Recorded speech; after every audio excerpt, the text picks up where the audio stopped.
আগেই কথা বলেছিলাম, এবং সেই ভিডিওতে আমি একটা বিদেশি পত্রিকা, আমেরিকার খুব বিখ্যাত পত্রিকা ব্লুমবার্গের একটা রিপোর্ট দেখে বলেছিলাম যেটা নিয়ে একটু বিস্তারিত কথা বলা দরকার আছে, সেটা নিয়ে একটু কথা বলতে চাই। এবং আমরা এই ক্রান্তি লগ্নে, আমাদের জাতির ইতিহাসে এরকম ক্রান্তি লগ্ন আসলে খুব বেশি আসেনি।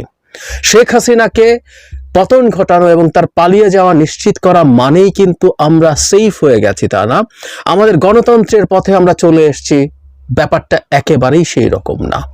এর মধ্যে নানা রকম সংকট আছে, বিপদ আছে আমাদের সামনে, এবং এই মুহূর্তে আমাদের সামনে যে ঝুঁকিটা সামনে মাথা চাড়া দিয়ে উঠছে, সেটার ব্যাপারে আমাদের সকলের সতর্ক হওয়া দরকার আছে।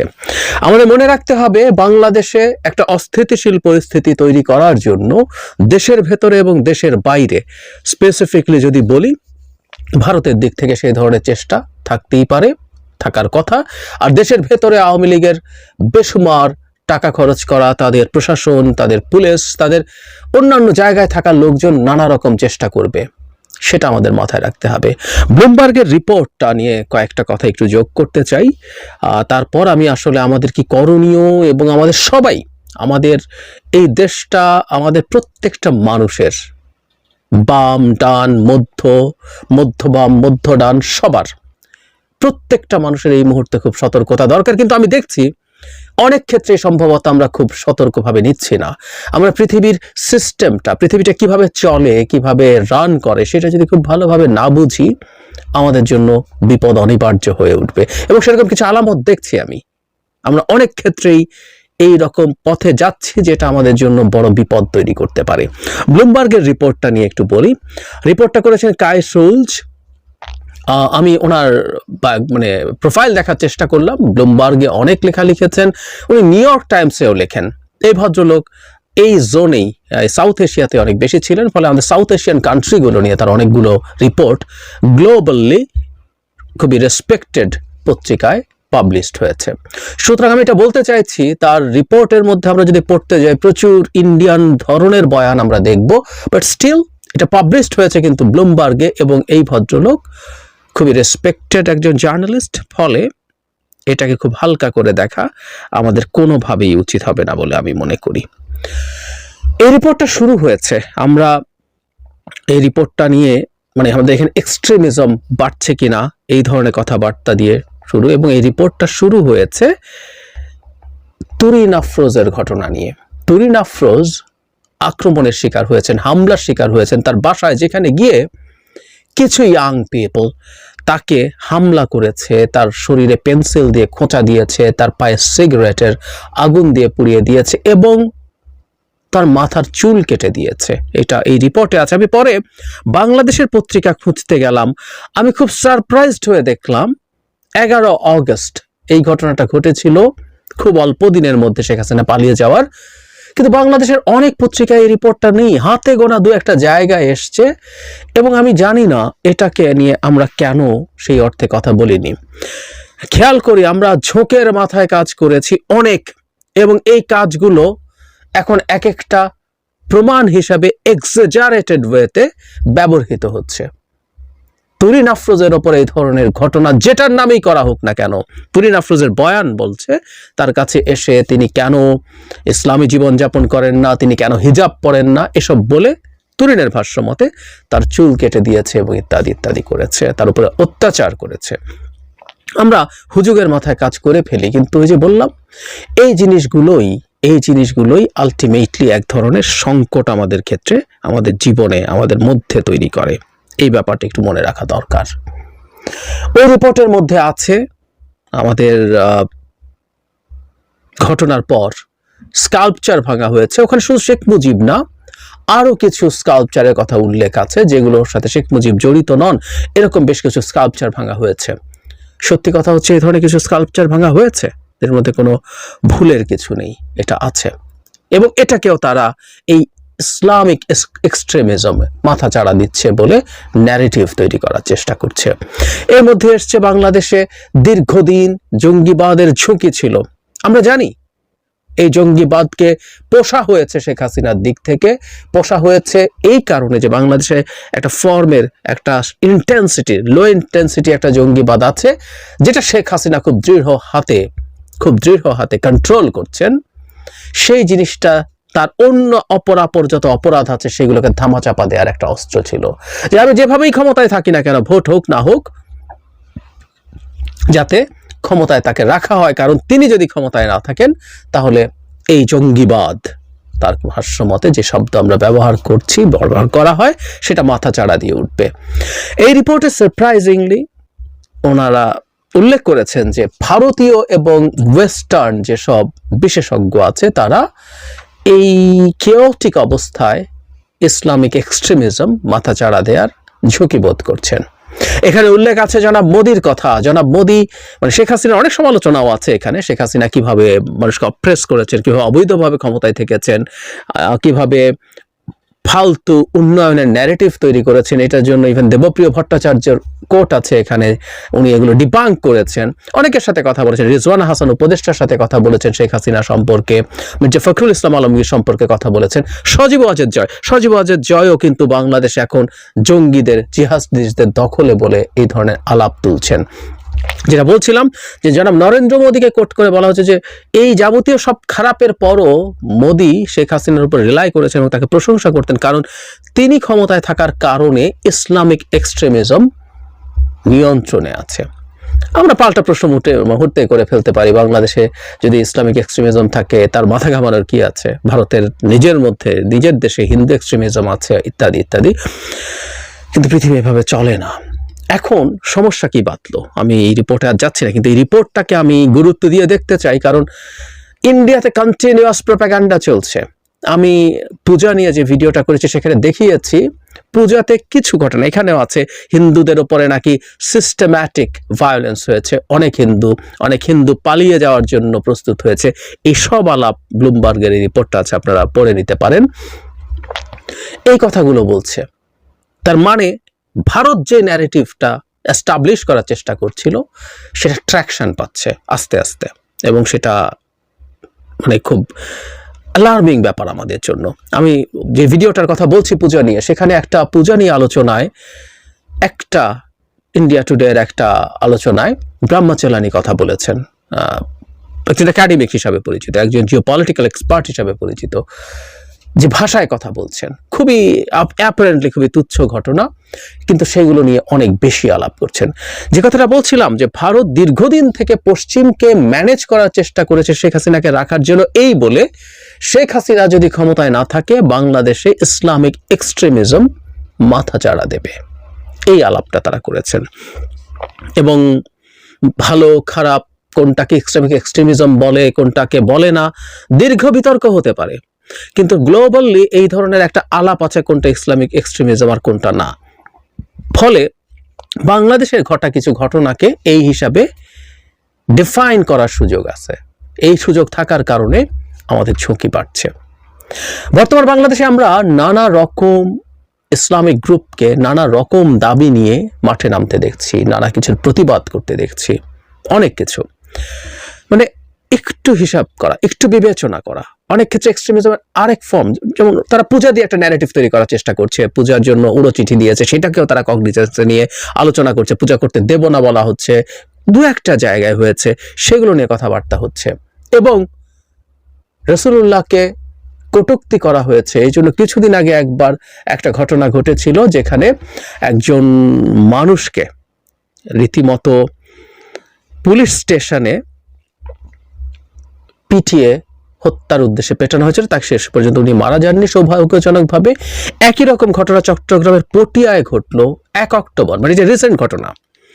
সেখানে এই ধরনের অভিযোগের পর একজনকে গ্রেফতার করা হয়েছে, কিন্তু মানুষ গিয়ে সেখানে তাকে জোর করে বের করে নিয়ে আসার চেষ্টা করছে, তারা তাকে পেটাবে, পিটিয়ে তাকে যা করার তারা করবে, মানে প্রচলিত বিচার ব্যবস্থার বাইরে গিয়ে। এতদিন পর্যন্ত এগুলো ঘটেনি, ঘটেছে শেখ হাসিনার সময়। যেগুলোকে পশ্চিম বা ভারত ইসলামিক এক্সট্রিমিজম বলে, তার কাছে মাথা নোয়ানোর মতো চেষ্টা শেখ হাসিনার ক্ষেত্রেও হয়েছে। কিন্তু যেটা হয়েছে, এই ন্যারেটিভটা তৈরি করার চেষ্টা এভাবে হয় নাই, এখন যেভাবে হচ্ছে। এবং এখন নিশ্চিতভাবেই বেশ কিছু সংগঠন কাজ করছে যেগুলোকে নিয়ে গ্লোবালি সমালোচনা আছে। এমনকি ব্লুমবার্গের রিপোর্টে জামায়াতে ইসলামীকে তারা ফান্ডামেন্টাল খুবই এক্সট্রিমিস্ট ইসলামিক সংগঠন বলছেন।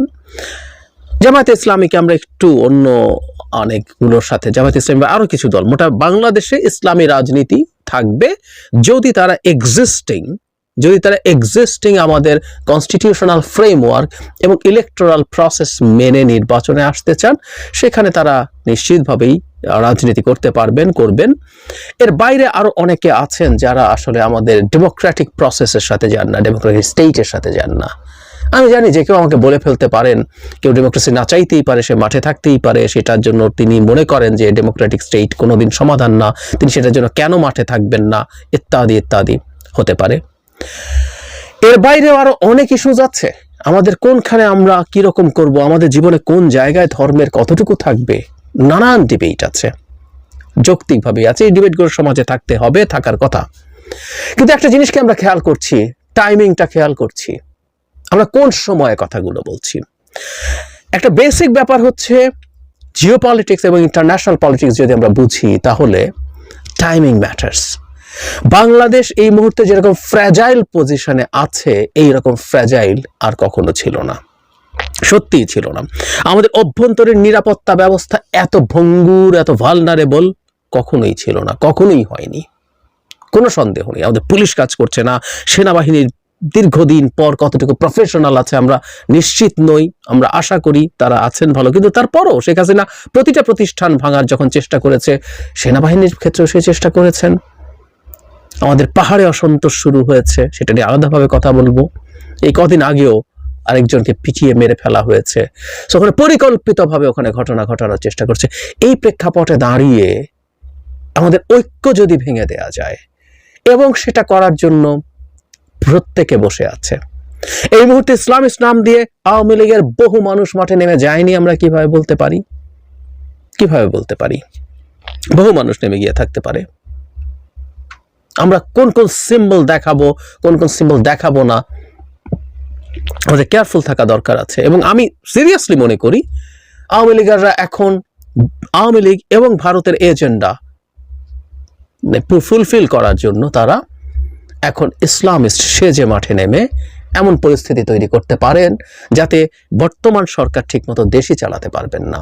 এবং আস্তে আস্তে ব্যর্থতা যখন তৈরি হতে থাকবে, তখন নানা রকম প্রশ্ন উঠবে। আর যতই বাংলাদেশে ইসলামিস্টরা মাথাচাড়া দিয়েছে, জঙ্গিরা মাথাচাড়া দিয়েছে, ইসলামিক এক্সট্রিমিজম মাথাচাড়া দিয়েছে, এই আলাপ তৈরি করা যাবে, যত বাড়ানো যাবে, তত এই মাটি ভারত এবং আরো অনেকের খেলার গ্রাউন্ড হিসাবে প্রতিষ্ঠিত করা সম্ভব। আমাদের একটা কথা মনে রাখতে হবে, বর্তমান সরকার যদি এসব কারণে এসব সামলাতে গিয়ে কি হয়, দেশের মধ্যে ডিস্টারবেন্স গুলো যখন চলতে থাকে, অপ্রয়োজনীয় disturbance for the time being, আমি মনে করি, আমি আবারও বলছি, কারো দাবি যদি কেউ মনে করে ন্যায্য হয়েছে, তার টাইমিং তার আসলে দেখা দরকার। আমাদের শত্রু ওত পেতে বসে আছে টু প্রুভ যে বাংলাদেশে এখন নানান রকম এক্সট্রিমিস্ট গ্রুপ কাজ করছে। কলেমা লেখা কালো পতাকা, কলেমা লেখা ইসলামের কলেমা অনেক বড় ব্যাপার, কোনো সন্দেহ নেই। কিন্তু কালো পতাকার মধ্যে সেটা লেখার একটা সিম্বলিজম আছে। সেটা নিয়ে যখন মাঠে নামা হয়, সেটা যখন পশ্চিমে ছড়িয়ে দেয়া হবে, এটার মানে খুব সোজা না। আমরা অনেকেই জানি না, আমরা বাহবা দেই, হাততালি দেই। দুঃখিত, আমরা যারা এটা করি, আমরা খুব বেসিক্স ল্যাক করি। কেউ আমাকে বলতে পারেন যে আমিও ল্যাক করছি, পারেন, কিন্তু আমি যে বললাম, ইমোশন দিয়ে কাজ করা আর কিছু কিছু চারপাশে তাকিয়ে করা ডিফারেন্স আছে, তাকিয়ে করা দরকার আছে। আমরা আবারও বলছি, আমি মনে করি এরকম নানা ঘটনা ঘটানোর জন্য আওয়ামী লীগ বসে আছে দেশের ভেতরে। তারা ভিন্ন রূপে, ভিন্ন লীগ হিসেবে, আমরা ফান করি, আনসার লীগ হিসেবে এসছে, কখনো কখনো রিক্সা চালক লীগ হিসেবে এসছে, অ্যাটলিস্ট ফেসবুকে আফসোস লীগ হিসেবে আছে। তেমনি তারা নানা রকম ইসলামিস্ট লীগ হিসেবেও মাঠে নামবে এবং নেমে এমন পরিস্থিতি দেখানোর চেষ্টা করবে সো দ্যাট সারা পৃথিবীর দৃষ্টি আকৃষ্ট হয় বাংলাদেশের প্রতি। ভারতীয় মিডিয়া তো আছেই, এখন ইন্টারন্যাশনাল মিডিয়াতেও এটা যদি যেতে থাকে, আমাদের বুঝতে হবে ভারতের সমালোচনা আমরা করতে পারি, কিন্তু ভারতের সফট পাওয়ার সম্পর্কে আমাদের অনেকেরই ধারণা নেই। সারা পৃথিবীর বিভিন্ন জায়গায়, আমেরিকার বিভিন্ন জায়গায় তাদের গুরুত্বপূর্ণ পদে ভারতীয় বংশোদ্ভূতরা বসে আছে। বিরাট বিরাট পত্রিকায় তারা কাজ করছে, ব্যবসা প্রতিষ্ঠানে কাজ করছে। তারা সিনক্রোনাইজড ওয়েতে কাজ করা শুরু করলে বাংলাদেশের গায়ে ট্যাগ লাগিয়ে দেয়া won't be at all very tough। এবং শেখ হাসিনা যদি চলে যায় তাহলে এই পরিস্থিতি হবে, ভারত দেখাতে পারবে দেখো। তারপর নানা রকম পদক্ষেপ নেওয়ার পথ তৈরি হবে। কি পদক্ষেপ হতে পারে না পারে সেটা আরেক আলোচনা আছে, সেটা করছি না। কিন্তু প্লিজ আমরা এই বিপর্যয়টা আমাদের দেশের যেন না ঘটাই। আওয়ামী লীগকে প্রতি এবং সামনে যে পূজা আসছে, আবারও বলছি, নানাভাবে নানান ঘটনা ঘটানোর চেষ্টা হবেই, কোনো সন্দেহ নাই।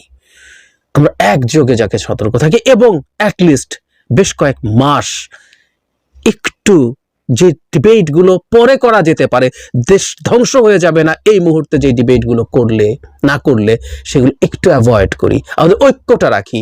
আর এইগুলো প্রতিদিন নতুন নতুন এইসব বিষয় নিয়ে ডিবেট তৈরি করতে থাকলে সরকার মন দিয়ে কতগুলো জরুরি কাজ করতে পারবে না।